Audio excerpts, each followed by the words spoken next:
یہ کہا جا سکتا ہے کہ جب اکثریت ان کی تحریک میں شامل ہو جاتی اور انہیں قیادت سونپ دیتی اور امیروں کی اقلیت پر اختیار حاصل کرنے کے بعد ہمارے نبی اپنے عہدے اور طاقت کو اللہ کی وحدانیت کے عقیدے کو مسلط کرنے کے لیے استعمال کر سکتے تھے، جس کے لیے اللہ تعالیٰ نے انہیں اپنا نبی مقرر کیا تھا۔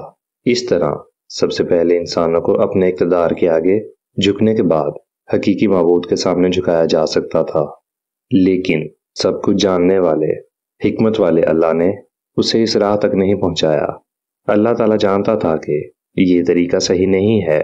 وہ جانتا تھا کہ معاشرے میں حقیقی سماجی انصاف اسی وقت آ سکتا ہے جب تمام معاملات اللہ کے قوانین کے سپرد کر دیے جائیں اور معاشرہ مجموعی طور پر اس کی طرف سے مقرر کردہ دولت کی منصفانہ تقسیم کو قبول کرنے کے لیے تیار ہو، اور معاشرے کا ہر فرد خواہ وہ دینے والا ہو یا لینے والا اس بات پر پختہ یقین رکھتا ہے کہ یہ نظام اللہ تعالیٰ نے واضح کیا ہے، جس پر عمل کر کے وہ نہ صرف اس دنیا میں فلاح پائے گا بلکہ آخرت میں بھی اجر پائے گا۔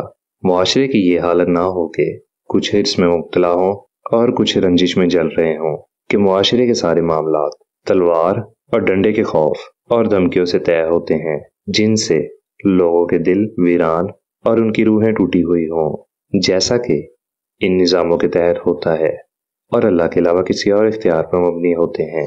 دعوت رسالت کے وقت عرب کی اخلاقی سطح ہر لحاظ سے انتہائی پست تھی۔ صرف چند قدیم قبائلی سماجی معیار غالب تھے۔ اس زمانے میں جبر کا راج تھا، جیسا کہ مشہور شاعر ظہیر سلمان نے بیان کیا ہے کہ جو ہتھیاروں سے اپنا دفاع نہیں کرتا وہ ہلاک ہو جاتا ہے، اور جو ظلم نہیں کرتا وہ مظلوم ہو جاتا ہے۔ زمانہ جاہلیت کا ایک اور مشہور قول اس طرف اشارہ کرتا ہے، اپنے بھائی کی مدد کرو خواہ وہ ظالم ہو یا مظلوم۔ شراب نوشی اور جوا کھیلنا معاشرے کی روایات تھیں اور لوگ ان عادات پر فخر کرتے تھے۔ زمانہ جاہلیت کی تمام شاعری شراب اور گیمنگ کے موضوع کے گرد گھومتی ہے۔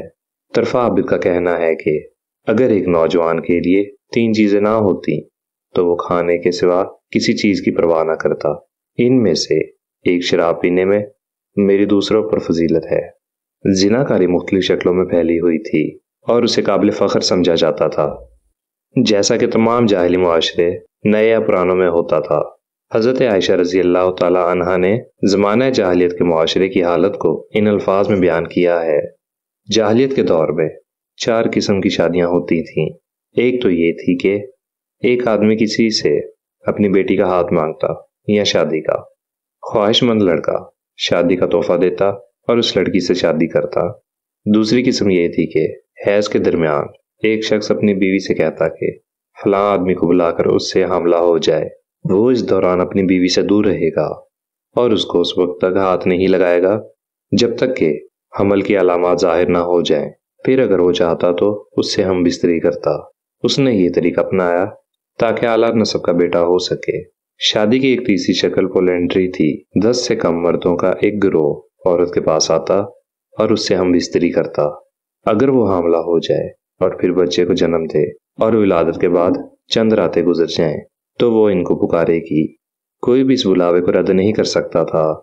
جب وہ سب اکٹھے ہوتے تو وہ ان سے کہتی، تمہیں نتیجہ معلوم ہے، میں نے ایک بچے کو جنم دیا ہے۔ پھر وہ ان میں سے ایک کی طرف اشارہ کرتی اور کہتی، یہ اس کا بچہ ہے۔ پھر بچے کا نام اس شخص کے نام پر رکھا جائے گا اور اسے اس کا سمجھا جائے گا اور وہ اسے انکار نہیں کر سکتا تھا۔ شادی کی چوتھی شکل یہ تھی کہ بہت سے مرد ایک عورت کے پاس جاتے اور وہ کسی کو قبول کرنے کو تیار ہو۔ دراصل یہ طوائفیں تھیں اور نشانی کے طور پر اپنے دروازوں کے سامنے جھنڈا لگا دیتی تھیں، جس کا جی چاہتا ان کے پاس جاتا۔ اگر ایسی عورت ولادت کے بعد حاملہ ہو جائے تو بہت سے لوگ ان کے پاس جمع ہوں گے اور چہرے کی مشابہت کو پہچاننے والے ماہر کو بلایا جائے گا، جس سے بھی وہ بچے کی ولادت بیان کرے گا وہ بچہ اس کا سمجھا جائے گا اور وہ انکار نہیں کر سکتا۔ یہ کہا جا سکتا ہے کہ محمد صلی اللہ علیہ وآلہ وسلم ایک اخلاقی اصلاح کی ایسی تحریک شروع کرنے کے قابل تھے جس سے معاشرے کی پیوریفیکیشن اور خود تشخیص کے اخلاق کی معیارات قائم کیے جا سکیں، جیسا کہ ہر اصلاح کرنے والے کے ساتھ ہوتا ہے۔ ہمارے نبی کو بھی کچھ ایسے راست باز اور سیدھے لوگ ملتے جو اپنے معاشرے کے اخلاقی نتاج سے ناخوش ہوتے۔ یہ لوگ یقیناً ان کی اصلاحی تحریک میں شامل ہونے کے لیے ان کے پاس آتے۔